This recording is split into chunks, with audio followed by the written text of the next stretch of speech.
नमस्कार दोस्तों, कैसे हो आप सब लोग। आज की जो क्लास में शैक्षिक परिदृश्य की जो क्लासेस हमारी चल रही हैं उसी में हम आगे बढ़ते हैं और आज हम बात कर लेते हैं एसडीएमसी और एसएमसी। जो राजस्थान में विद्यालय प्रबंधन जो समिति हैं, विद्यालय प्रबंधन जो समितियां चल रही हैं उसमें है राजस्थान में विद्यालय प्रबंधन समिति हेनरी फेयोल ने हेनरी फेयोल ने प्रबंध करने का तात्पर्य पूर्वानुमान लगाना और योजना बनाना, संगठन करना, निर्देशन देना, समन्वय करना तथा नियंत्रण करना। देखो, राजस्थान में विद्यालय प्रबंधन समितियों के बारे में हम बात करते हैं तो राजस्थान में विद्यालय प्रबंधन समितियों के बारे में हेनरी फेयोल ने हेनरी जो फेयोल हैं उन्होंने विद्यालय प्रबंधन करने का तात्पर्य क्या बताया? पूर्वानुमान लगाना। जो प्रबंध करने का यानी कि मैनेजमेंट करने का जो तात्पर्य बताया वो है पूर्वानुमान लगाना, योजना बनाना और संगठन करना, निर्देशन देना, समन्वय करना तथा नियंत्रण करना। ये हेनरी फेयोल ने कहा था। और इसके अलावा शैक्षिक प्रबंधन के जो उद्देश्य हैं, शैक्षिक प्रबंधन के उद्देश्यों के बारे में बात करें तो शैक्षिक प्रबंधन किस लिए किया जाता है, उसके उद्देश्य क्या हैं? शैक्षिक क्रियाओं का नियंत्रण व उत्पन्न समस्याओं का समाधान करने के लिए किया जाता है। यानी कि शैक्षिक क्रियाओं का नियंत्रण यानी कि कंट्रोल करना, शैक्षिक क्रियाएं जो हो रही हैं उस पर अनियमित तो नहीं हो रही है, उनकी कंट्रोल, और उसमें उत्पन्न जो समस्याएं हैं उनके समाधान के लिए शैक्षिक प्रबंधन किया जाता है। स्कूल मैनेजमेंट मतलब एजुकेशनल मैनेजमेंट, ठीक है। उस शैक्षिक कार्यक्रमों का आलेख तैयार करना, शैक्षिक जो कार्यक्रम हो रहे हैं उनका आलेख तैयार करना और वार्षिक प्रतिवेदन तैयार करना, ठीक है। वार्षिक प्रतिवेदन क्या करना? तैयार करना। इसके अलावा शिक्षकों व अन्य कार्मिकों का विकास और क्षमता संवर्धन, शिक्षकों और अन्य जो कार्मिक हैं, जो स्कूल में अन्य कार्मिक होते हैं शैक्षिक विभाग में, तो उस पर क्या? क्षमता संवर्धन, ठीक है। योजनाओं, नीतियों और व्यक्तियों का समय समय पर क्या? मूल्यांकन करना। तो ये क्या है? ये कुछ विद्यालय प्रबंधन के क्या है? उद्देश्य हैं। देखो, लूथर गुलिक आते हैं। लूथर गुलिक ने एक पोस्ट कोर्व के रूप में स्पष्ट किया। क्या स्पष्ट किया? लूथर गुलिक आते हैं। पोस्ट कोर्व की जो ये तात्पर्य है, पोस्ट कोर्व किसने दिया? लूथर गुलिक ने दिया। इसका तात्पर्य क्या है? उन्होंने पोस्ट कोर्व की कॉन्सेप्ट दिया। पोस्ट कोर्व, POSDCORV, P यानी कि प्लानिंग, O ऑर्गेनाइजिंग, या देखो प्लानिंग यानी कि नियोजन करना। देखो, P for planning, post course में P का मतलब है प्लानिंग यानी कि नियोजन करना, प्लानिंग करना। O यानी कि ऑर्गेनाइजिंग यानी कि व्यवस्था करना। देखो, व्यवस्था करना इम्पोर्टेंट है स्कूल में, नियोजन भी इम्पोर्टेंट है। इसके अलावा तीसरी आती है स्टाफिंग करना। स्टाफिंग यानी कि नियुक्तियाँ करना, पद बहुत ज़्यादा मात्रा में रिक्त ना हो, व्यवस्था तभी तो होगी। उसके अलावा डायरेक्टिंग यानी कि D फॉर डायरेक्टिंग यानी कि निर्देशन देना, निर्देश दिए जाएंगे, वरना कोई कुछ भी करता रहेगा। CO यानी कि CO ये मतलब कोऑर्डिनेटिंग यानी कि समन्वय करना। कोई कुछ कर रहा है, कोई कुछ कर रहा है, सब अपना अपना कर रहे हैं, कोई पता ही नहीं है, तो वो चीज़ें भी यहाँ पे व्यवस्था नहीं बनेगी, ठीक है। कोऑर्डिनेशन यानी कि समन्वय करना। R रिपोर्टिंग आलेख तैयार करना। B for budgeting means budget तैयार करना। तो प्लान POSDCORV यानी कि planning, organising, staffing, directing, coordinating, reporting और बजटिंग, ठीक है।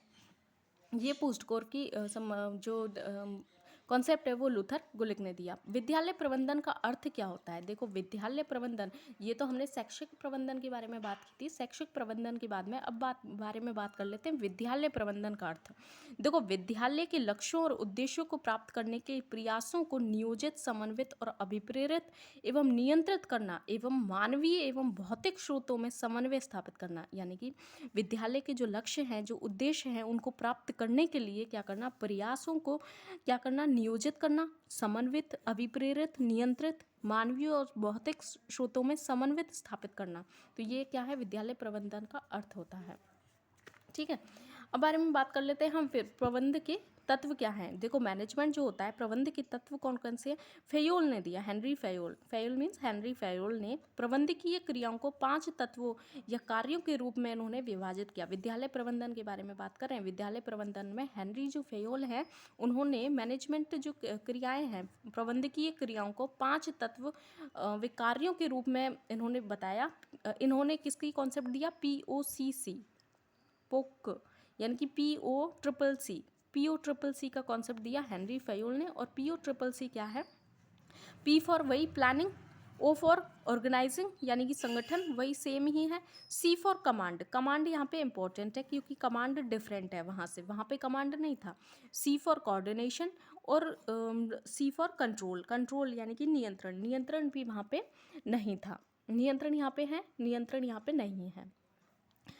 तो इसमें ये लूथर गुलिक और इसमें जो हेनरी फयोल ने जो दोनों जो वो दिए हैं कॉन्सेप्ट, उसमें डिफरेंट क्या है? एक तो है कमांड यानी कि आदेश, और कंट्रोल किसने दिए हैं? आदेश और कंट्रोल यानी कि नियंत्रण, ये हेनरी फयोल के में क्या है? डिफरेंट है। ठीक है, तो ये दोनों का मिला करके क्वेश्चन यहाँ से पुटअप होता है, दोनों को ही दे दिया जाता है किस में क्या नहीं है, किस में क्या नहीं है, इस तरह से क्वेश्चन बनता है। ठीक है, प्लानिंग नियोजन, ऑर्गेनाइजिंग, कमांड आदेश, कोऑर्डिनेशन समन्वय और कंट्रोल नियंत्रण। तो इन्होंने 5 क्या बताए? तत्व या कार्य बताए हैं प्रबंधन के। प्रबंधन के तत्व 5 बताए हेनरी फयोल ने, और इन्होंने कितने बताए? 1 2 3 4 5 6 7, इन्होंने 7 बताए। ठीक है, हेनरी फयोल ने 14 सिद्धांत भी दिए थे। देखो हेनरी फयोल के जो सिद्धांत हैं, उन्होंने 14 सिद्धांत भी दिए थे। कार्य का विभाजन, सबसे पहले कार्य का विभाजन, अधिकार एवं उत्तरदायित्व, अनुशासन, आदेश की एकता, निर्देश की एकता, आदेश और निर्देश की एकता, और व्यक्तिगत हित की तुलना में सामान्य हित को महत्व देना, परिश्रमक केंद्रीकरण, स्केलर श्रृंखला, व्यवस्था, साम्य, और कर्मचारियों के कार्यकाल की स्थिरता, पहल और सहयोग की भावना। ये एक बार रीडिंग लगा लेना क्योंकि फिर भी कोई पता नहीं है, कुछ भी पूछ लिया जाता है, इसलिए एक बार इन 14 को एक बार देख लेना नज़र से। अब हम बात कर लेते हैं एसएमसी और एसडीएमसी। एसएमसी क्या है? विद्यालय प्रबंधन समिति है, और एसडीएमसी है विद्यालय विकास व प्रबंधन समिति। देखो विद्यालय प्रबंधन समिति तो है एसएमसी, और विद्यालय विकास व प्रबंधन समिति, विद्यालय विकास एवं प्रबंधन समिति है एसडीएमसी। इन दोनों में क्या क्या डिफरेंस है? देखो इसकी स्थापना के बारे में बात करें तो आरटी एक्ट की धारा 21 के अनुसार 10 मई 2011 को इसकी स्थापना हुई थी। 10 मई 2011 में 10 मई 2011 में इसकी स्थापना हुई थी एसएमसी की। आरटी की धारा 21 के अनुसार इसकी स्थापना हुई थी। 10 मई 2011 को एसएमसी की स्थापना हुई।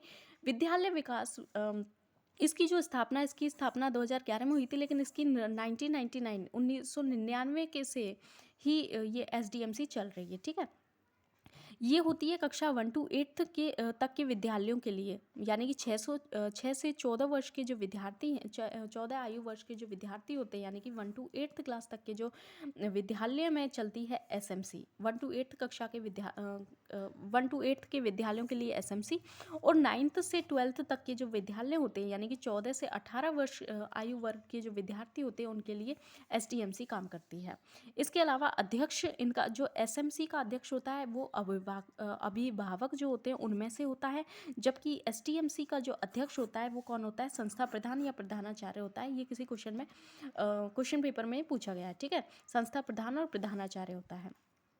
सदस्य सचिवों के बारे में बात करें तो सदस्य सचिव, संस्था प्रधान, और देखो अध्यक्ष तो अभिभावकों में से था एसएमसी में, और सदस्य सचिव है संस्था प्रधान या प्रधानाध्यापक। जबकि यहाँ पे क्या है? अध्यक्ष तो संस्था प्रधान या प्रधानाचार्य जो होते हैं वो होते हैं एसडीएमसी के, और सदस्य सचिव होते हैं प्रधानाचार्य के द्वारा जो मनोनीत विद्यालय का वरिष्ठतम शिक्षकतम होता है, जो सीनियर टीचर होता है ना, वो यहाँ पे सदस्य सचिव होता है।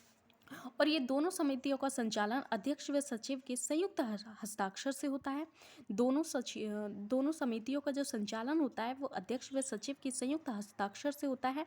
बैंक के लेन देन हेतु दोनों के हस्ताक्षर आवश्यक होते हैं। इसमें बैंक के लेन देन जो होते हैं दोनों समितियों का संचालन अध्यक्ष व सचिव के संयुक्त हस्ताक्षर से होता है। ठीक है, अब हम बात कर लेते हैं राजस्थान में ये एसएमसी के बारे में हम अच्छे से डिटेल बात कर लेते हैं। एसएमसी पहले 1 to 8 क्लास के विद्यार्थी 1 to 8 के जो विद्यालय होते हैं उसमें कार्यरत होती है ये संस्था एसएमसी, विद्यालय प्रबंधन समिति। उसके उद्देश्य क्या है? इसके उद्देश्यों के बारे में बात करें, इसके जो उद्देश्य हैं वो क्या है? विद्यालय विकास हेतु विद्यालय विकास योजना का निर्माण करना, विद्यालय जो विकास योजना होती है उसका निर्माण करना और उसे स्वीकृत करना, विद्यालय के विकास के लिए विद्यालय विकास योजना का निर्माण करना किसका काम है? एसएमसी का है। विद्यालय विकास के लिए विकास कोष बनाना, क्या बनाना? विकास कोष बनाना, जिससे विद्यालय के भवन, इक्विपमेंट और अन्य शैक्षिक सुविधाओं के संबंधित विकास के कार्य किए जा सके। विद्यालय के लिए एक परिचालन कोष, यानी कि एक तो होता है विकास कोष और दूसरा होता है परिचालन कोष। तो ये एसएमसी क्या करता है? विद्यालय विकास योजना का निर्माण करना, इसके अलावा विकास कोष बनाना, इसके अलावा परिचालन कोष बनाना, राजकीय सहायता और अन्य देखो विकास कोष और इसमें क्या डिफरेंस है? देखो विकास कोष तो क्या होता है? जिसमें विद्यालय के भवन, इक्विपमेंट, अन्य शैक्षिक सुविधाओं से संबंधित विकास के कार्य किए जा सकते हैं, वो है विकास कोष। और विकास कोष के अलावा परिचालन कोष के बारे में बात करते हैं तो विद्यालय के लिए एक परिचालन कोष होता है, जिसमें राजकीय सहायता यानी कि उसमें तो क्या है? भवन, इक्विपमेंट और शैक्षिक सुविधाओं के लिए। और परिचालन कोष क्या होता है कि जिसमें राजकीय सहायता व अन्य माध्यमों से वेतन, आवश्यक परिचालन और व्यय जो वहन होता है वो किया जा सके, वो होता है परिचालन कोष। तो ये दोनों का निर्माण करती है एसएमसी। एसएमसी के दो भाग होते हैं, एक साधारण सभा होती है, कार्यकारिणी सभा होती है। एक तो होती है एसएमसी के दो भाग होते हैं, एसएमसी जो होती है, एक तो साधारण सभा, एक कार्यकारिणी सभा। तो साधारण जो सभा होती है उसके सदस्य के बारे में बात करें तो संबंधित विद्यालय के सभी अध्यापक या प्रबोधक, इसके सदस्य कौन होते हैं? संबंधित जो विद्यालय है उसके सभी अध्यापक होंगे इसके सदस्य। इसके अलावा विद्यालय में अध्ययनरत जो प्रत्येक विद्यार्थी है उसके माता पिता या अभिभावक जो होंगे वो भी इसके सदस्य होंगे। इसके अलावा संबंधित क्षेत्र में निवास करने वाले जिला प्रमुख, प्रधान, सरपंच और नगर पालिका के जो अध्यक्ष होते हैं वो भी इसके सदस्य होते हैं। इसके अलावा कार्यकारिणी जो समिति होती है उसके सदस्यों के बारे में बात करें तो इसमें सदस्य कितने होते हैं? ये टोटल सदस्य होते हैं 16 सदस्य समिति होती है कार्यकारिणी समिति। कितने होती है? 16 सदस्य समिति होती है कार्यकारिणी समिति। 16 सदस्य कौन कौन से होते हैं? पदेन सदस्य, एक वार्ड का वार्ड पंच या पार्षद होता है, और इसके अलावा 11 सदस्य होते हैं। साधारण सभा द्वारा जो माता पिता संरक्षक सदस्यों में से 11 सदस्यों का इसमें चुनाव होता है। साधारण सभा में से 11 ये होते हैं। इसमें से अलावा जो ये 11 सदस्य होते हैं उसमें से कम 6 महिलाएं होनी चाहिए, एक एससी और एक एसटी की होनी चाहिए, ठीक है। इसके अलावा एक अध्यक्ष, एक उपाध्यक्ष, एक पदेन सचिव प्रधानाध्यापक होता है, निर्वाचित अध्यापक होता है। विधानसभा सदस्य द्वारा नामित सदस्य होते हैं 2। विधानसभा के द्वारा नामित सदस्य जो होते हैं वो कितने होते हैं? 2 होते हैं। तो इस तरह से कार्यकारिणी समिति के जो सदस्य होते हैं वो कुल कितने होते हैं? 16 सदस्य होते हैं। इसके अलावा साधारण सभा के अधिकार और कर्तव्यों के बारे में हम बात कर लेते हैं। साधारण सभा किसकी? जो एसएमसी के बारे में बात करें, एसएमसी की जो साधारण सभा है उसके अधिकार और कर्तव्य क्या है? दानदाताओं से साधारण सभा क्या करती है? साधारण सभा दानदाता जो होते हैं वो दानदाताओं से दान या अन्य आर्थिक सहायता प्राप्त करने हेतु कार्यकारिणी समिति द्वारा दिए गए सुझाव, प्रस्ताव और विचार विमर्श करना किसका काम है? दानदाताओं से दान या अन्य आर्थिक सहायता जो प्राप्त होती है कार्यकारिणी समिति द्वारा दिए गए जो सुझाव हैं उन पे विचार कौन करती है? साधारण सभा करती है। विद्यालय विकास हेतु आवश्यक विकास राशि के इकट्ठा करने पर विचार विमर्श, यानी कि विद्यालय विकास के लिए आवश्यक जो विकास राशि है उसको इकट्ठा करने पर विचार कौन करती है? ये विचार ही करती है, ठीक है। साधारण सभा की जो बैठकें होती हैं वो साधारण सभा की बैठक 3 महीने में एक बैठक अनिवार्य होती है इसकी, और इसमें बैठक का जो कोरम होता है यानी कि साधारण सभा के सदस्यों की कुल संख्या का कम से कम 1/4 होगा। देखो जो साधारण सभा की जो कुल संख्या है उसका 1/4 इसकी बैठक में आवश्यक होना चाहिए। कार्यकारिणी समिति के बारे में बात करें तो उसका कार्यकाल जो होता है, ये तो साधारण सभा के बारे में बात की, अब बात कर लेते हैं कार्यकारिणी समिति। कार्यकारिणी समिति का जो कार्यकाल होता है, मनोनीत निर्वाचित सदस्यों का जो कार्यकाल होता है इसमें 2 वर्ष का होता है। जो इसमें मनोनीत जो निर्वाचित सदस्य हैं उसका कार्यकाल 2 वर्ष का होता है। इसके अलावा इसके जो कार्य होते हैं, कार्य क्या है? कार्यकारिणी समिति क्या करती है?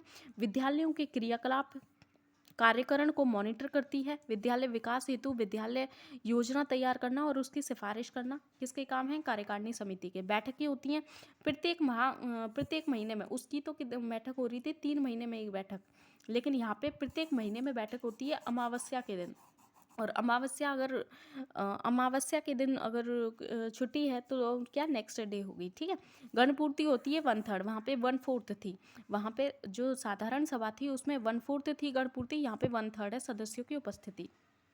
इसके अलावा विद्यालय समिति कोष है, विकास कोष है, परिचालन कोष है, चंदा और अन्य अपूंजीकृत जो राशियाँ प्राप्तियाँ शामिल होती हैं वो होती हैं परिचालन कोष में। देखो चंदा और अन्य जो दानदाताओं से अपूंजीकृत जो राशि होती है वो अपूंजीगत जो प्राप्तियां हैं यानी कि राशि की वो परिचालन कोष के में सम्मिलित होती हैं। अब बात कर लेते हैं एसडीएमसी एसएमसी के बारे में बात हो गई।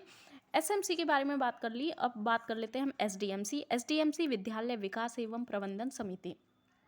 विद्यालय विकास एवं प्रबंधन समिति, स्कूल डेवलपमेंट और मैनेजमेंट कमेटी। कक्षा 9 से 12वीं तक के जो विद्यार्थी होते हैं उनके शैक्षिक गुणवत्ता में सुधार और विकास करना इसका उद्देश्य होता है। एसडीएमसी का समसा से प्राप्त जो अनुदान है, किससे? समसा से प्राप्त अनुदान, विकास शुल्क और अन्य प्राप्त होने वाली जो राशियों का लेखा जोखा और समिति द्वारा संधारित किसका काम होता है? एसडीएमसी का ही क्या काम होता है? सेम होती है। देखो एसएमसी तो होती है 1 to 8 क्लास के लिए और ये होती है 9 से 12वीं के विद्यालय होते हैं उनमें एसडीएमसी कार्यरत होती है। एसडीएमसी के कार्यकारिणी समिति के बारे में बात करें तो एसडीएमसी की जो कार्यकारिणी समिति होती है उसमें कुल सदस्य कितने होते हैं? 23 होते हैं। देखो जो एसएमसी की कार्यकारिणी समिति थी उसमें कुल सदस्य कितने थे? 16 थे कार्यकारिणी समिति में। और यहाँ पे जो एसडीएमसी की कार्यकारिणी समिति है उसमें कुल सदस्य कितने? 23 हैं। और सदस्य सचिव कौन होता है इसका? एसडीएमसी का ये होता है प्रधानाचार्य या प्रधान अध्यापक द्वारा नामित जो मुख्य शिक्षक होता है, जो हेड टीचर होता है वो होता है यहाँ पे सदस्य सचिव। कम से कम 50% महिला सदस्य यहाँ पे होनी चाहिए एसडीएमसी में। कम से कम 50% महिला सदस्य एसडीएमसी में होनी चाहिए, ये इंपॉर्टेंट है, ठीक है। इसके अलावा बैठकों का आयोजन, मासिक बैठक प्रत्येक अमावस्या के हो गई, जैसे कि उसमें भी होती थी। गणपूर्ति वहाँ पे 1/4 थी, यहाँ पे 50% है। गणपूर्ति वहाँ पे 1/4 थी कार्यकारिणी एसएमसी की कार्यकारिणी समिति में।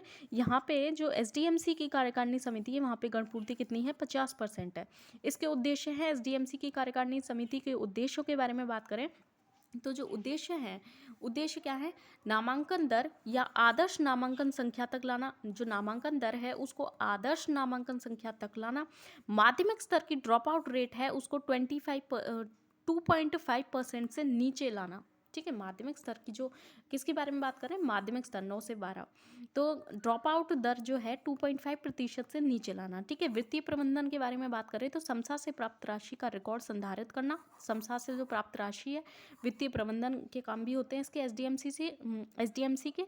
तो समिति की प्रत्येक मीटिंग में नियमित रूप से वित्तीय लेखों का अनुमोदन कराया जाएगा, ठीक है। विद्यालय में भवन और उप समिति के बारे में बात करें तो स्कूल बिल्डिंग जो कमेटी होती है, एक होती है स्कूल बिल्डिंग कमेटी, ये भी होती है एसडीएमसी में ही आती है। इसकी संरचना अध्यक्ष सहित कुल 6 सदस्य होते हैं इसमें। स्कूल जो विद्यालय में भवन उप समिति होती है स्कूल बिल्डिंग कमेटी, उसमें 6 सदस्य होते हैं। अध्यक्ष सहित कुल 6 सदस्य होते हैं। अध्यक्ष उसमें प्रधानाचार्य और प्रधानाध्यापक होता है। सदस्य सचिवों के बारे में बात करें तो इसमें प्रधानाचार्य प्रधानाध्यापक द्वारा नामित जो मुख्य शिक्षक होता है वो होता है। अध्यक्ष कौन होता है? अध्यक्ष याद रख लेना। और इसकी संरचना में कुल 6 सदस्य होते हैं, और ठीक है। तो ये हमारी एसएमसी और एसडीएमसी दोनों कंप्लीट हुई। वीडियो थोड़ा सा लेंदी हो गया है, लेकिन ये दोनों समितियाँ इंपॉर्टेंट थी और एक ही क्लास में करनी थी, तो इसलिए हमने थोड़ा सा बना दिया, ठीक है। तो नेक्स्ट क्लास में नेक्स्ट टॉपिक के साथ मिलेंगे, तब तक के लिए धन्यवाद, थैंक यू।